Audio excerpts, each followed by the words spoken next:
cleaning out, dusting off my shelves in my office, and I noticed my Pioneer headphones here that I have from the probably early 70s. Nice minty pair of... I think they have the original receipt. I think they were stored in embalming fluid or something. Yeah, even the original seat. So you do know the exact date. I forgot what the number was off the I think it was like 71 or something like that. Yeah, I'm thinking 40 or 50 bucks. But either way, they weren't cheap for the time. And then, you think about it, it's like, well, you compare that to like the speaker world, and you think, well, how far everything audio has evolved, in the last 75 years or so. And, two different speeds on the train here. You got the speaker train going rather slow, and the headphone train was going rather slow till the headphones, the last half dozen years or so, where it just kind of turned into a bullet train. It seems like for the most part, headphones were on a similar enough rate of evolution as speakers for a while. They were very slow and gentle. Not much happened. And then it seems like speakers, if anything, kind of started to slow down, and headphones really took off, especially in recent times. You look 10 years ago to now, the changes in the headphone space, they're profound. None of this stuff that you see existed. It just didn't exist. The portable players and the portable DACs it was 10 years ago, didn't barely exist. Yeah, there's a huge market of boutique gear designed specifically around headphones, and wasn't that long ago when you either had very low cost stuff that really usually wasn't designed that well, or people were just retrofitting custom things or speaker headphone amps and stuff. Well, they were retrofitting speaker amps as headphone amps and things like that in the high end, because there really wasn't ultra high end flagship gear like there is now. Now you take it for granted. There's a huge number of things that are awesome. Now really do a good job. Compare that to like the speaker world, right? Where we were in well before the headphone world. Yes. I started my foray in the mid '80s, and been going ever since. And you were with me not too long after when you got older, grew up, and started doing trade shows with me. 20 years later. Okay, maybe around the early 2000s, but yeah. Bottom line is that that's been a slow train. I mean, really.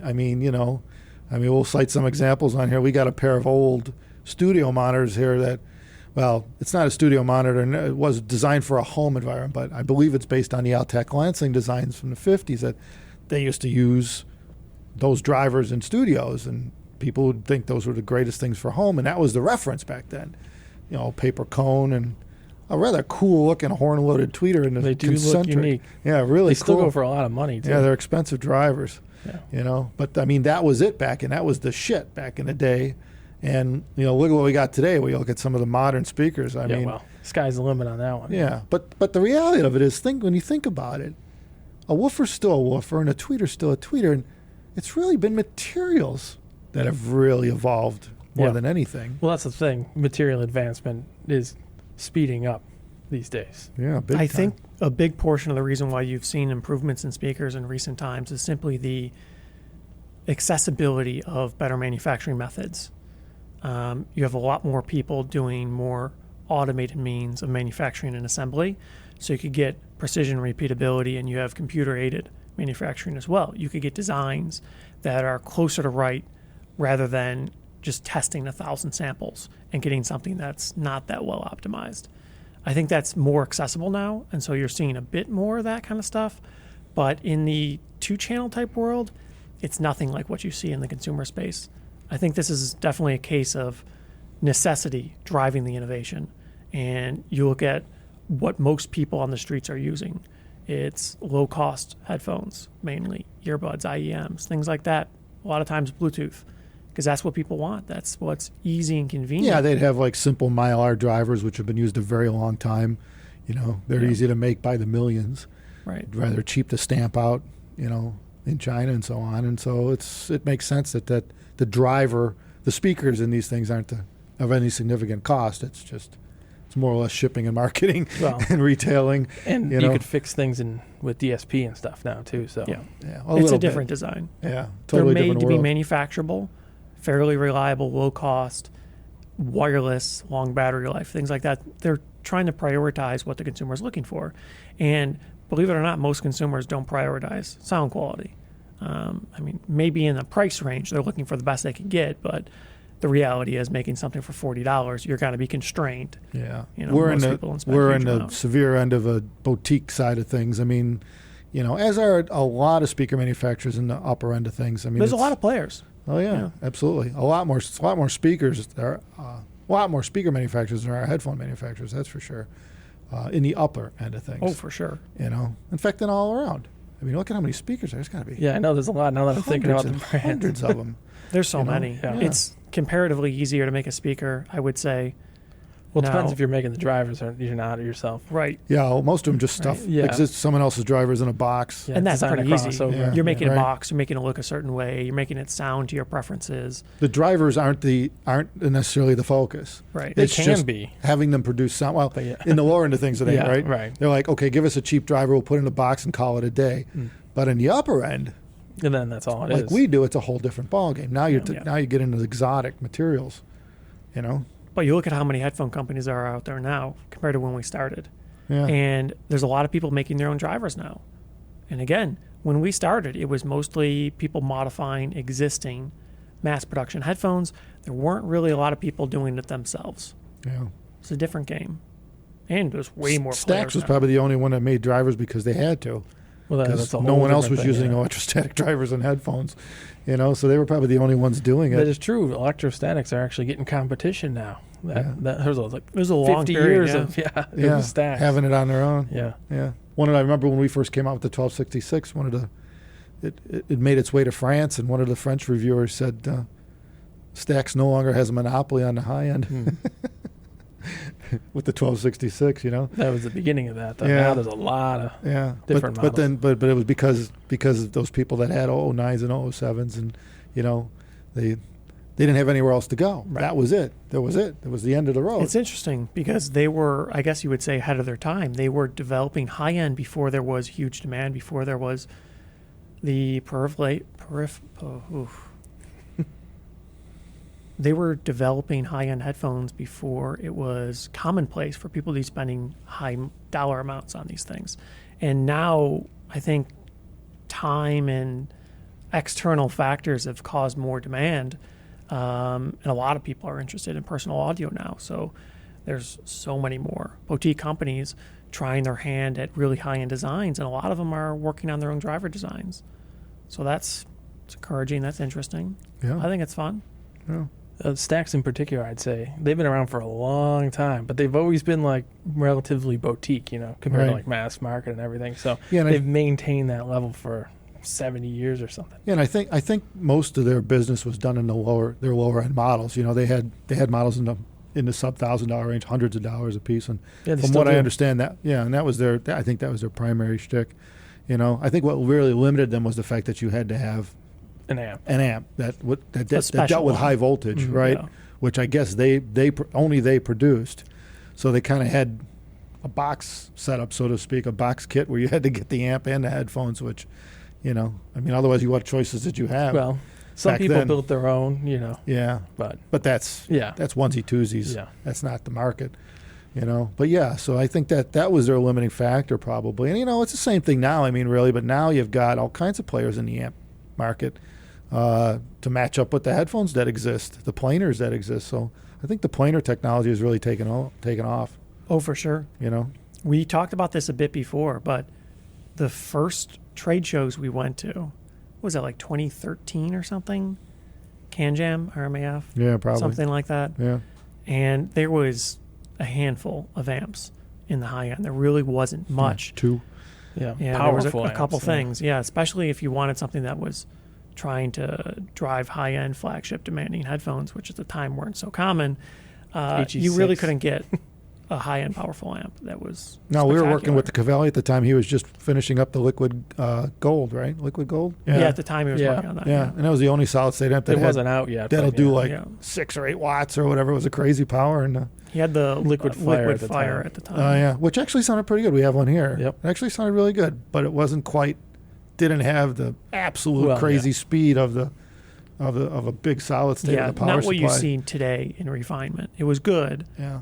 for the time, but things have improved. Well, I guess bottom line is it could show off the speed of what we could do with a planer. Because Yeah, once it you wasn't- combine the yeah, it grip wasn't of that perfect solid for state the- amp with our original 1266 driver, people were like, never heard bass like this before. But, you know, again, speaker side is kind of similar, too, when you think about it. You know, they were paper cones back in the day. It was all very similar make. You know, it was easy to poke your finger through the cone if you hit it hard enough. Yeah. You know, it was relatively just like a grayish black paper. And everyone used the same material. And what changed was the surround materials, you know, suspension, how easy the woofer moved, maybe the size of the magnet. Different types of magnets. Yeah, they weren't even using neodymium Not back yet. then. They had the, what the hell were they? I can't even remember. It's been so long. Ceramic. I don't know. That's the old magnets with ferrous, cobalt and something. Fe, yeah, cobalt, nickel, There's a lot cobalt. of magnets. Yeah. I don't even know what the hell they were, but yeah. Bottom line is it's been too long. But yeah, really the biggest thing I think that improved is the magnet strength, which improved, which allowed you to make like beefier voice coils, right? Because you could use less windings because now you got more magnet strength and run more current through it, which means you need more power. 'Cause back in the day, I mean, you had amps only had a few watts. Receivers, they had receivers, man. Right. Yeah. I mean, they put out a few watts. That was it. You didn't have 100, 200, 300 watt amplifiers. Yeah. Power's no problem now. They were highly efficient speakers. You know, they did what they could to make the woofers as efficient as what speakers had tweeters. That was even rare back in the day. Whizzer cones. Yeah, but the tweeters are always more efficient than the woofers, so they're usually dumbing tweeters down to match the volume level of a woofer. But bottom line is, when you started getting into, more than a few watts of power, and all of a sudden a speaker menu. I don't know which came first back then. I don't know if it was low efficiency speakers, probably, or more powerful amps. It was probably the same as what happened with us with headphones, but I don't know. Maybe someone else could chime in on this. But I don't know which came first. I wasn't back there back in the day, but I know in the 70s you started probably getting powerful Japanese amps. receivers in this country that started Yeah. getting imported. Because they went to solid state, they probably a lot more powerful. Solid state, yeah, right. The tubes started floating away. Yeah.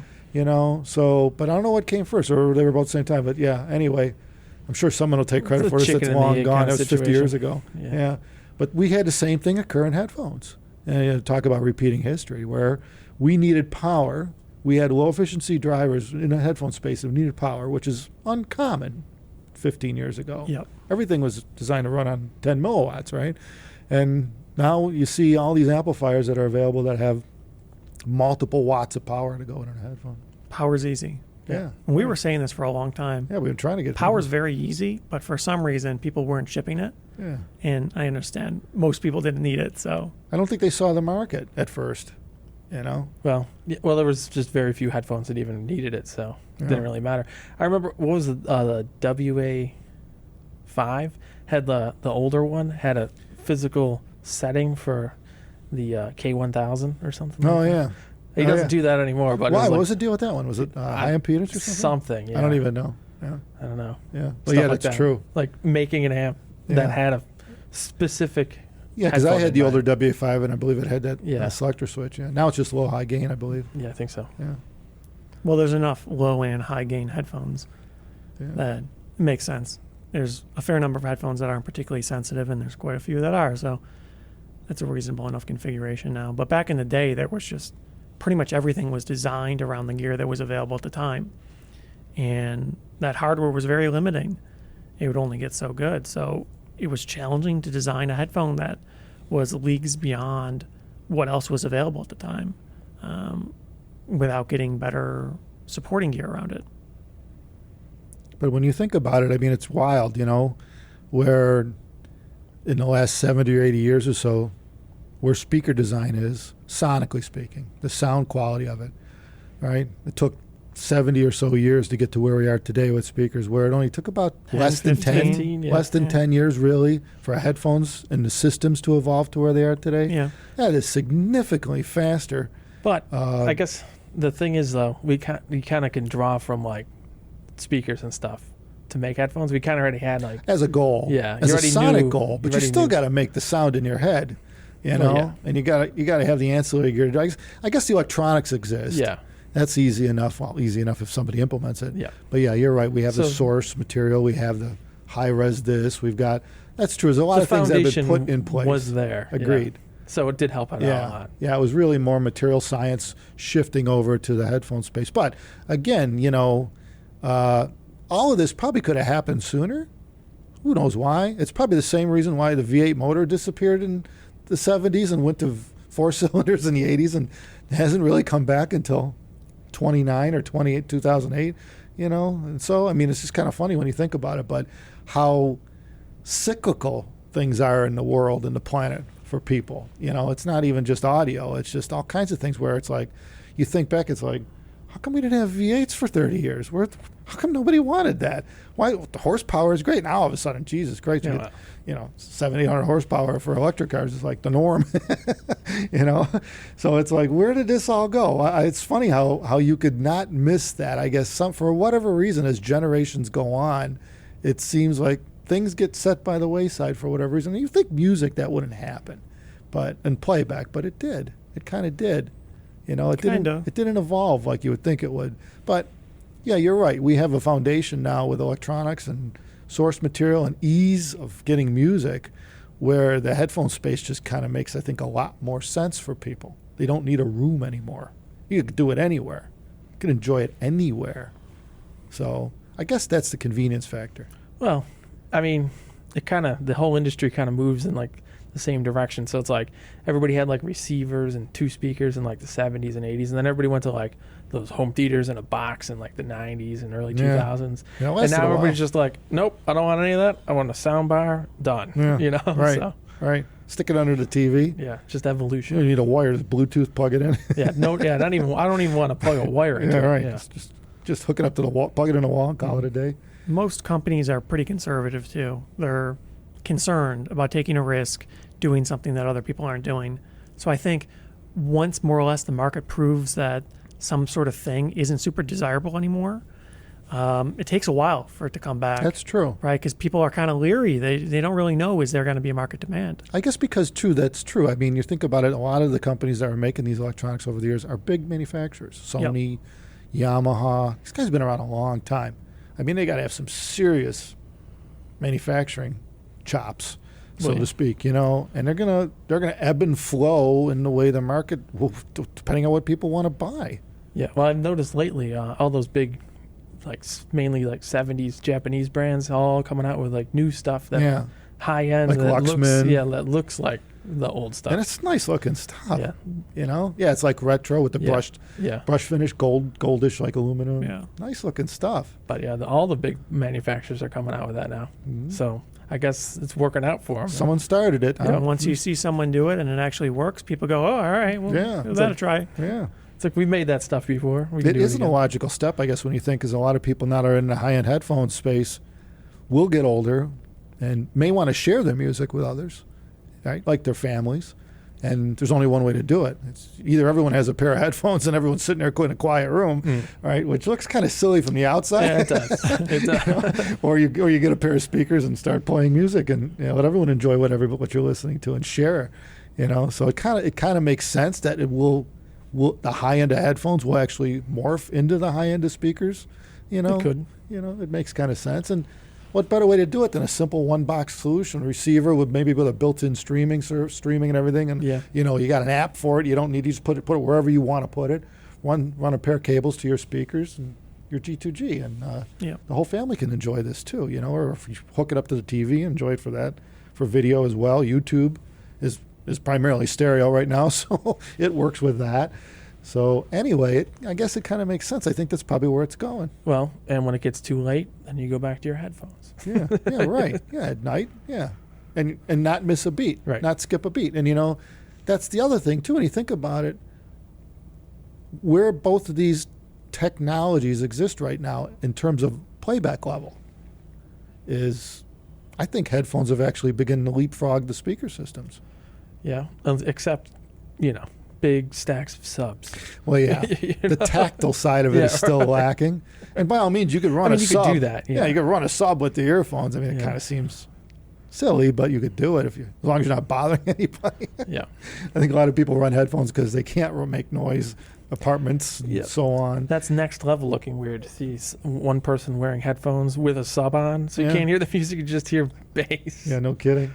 I've done that for years in my room because I've got dual JL Fathoms, and so I could just kill the sub. I could just kill the main channel amps and just run the subs, and it's fun.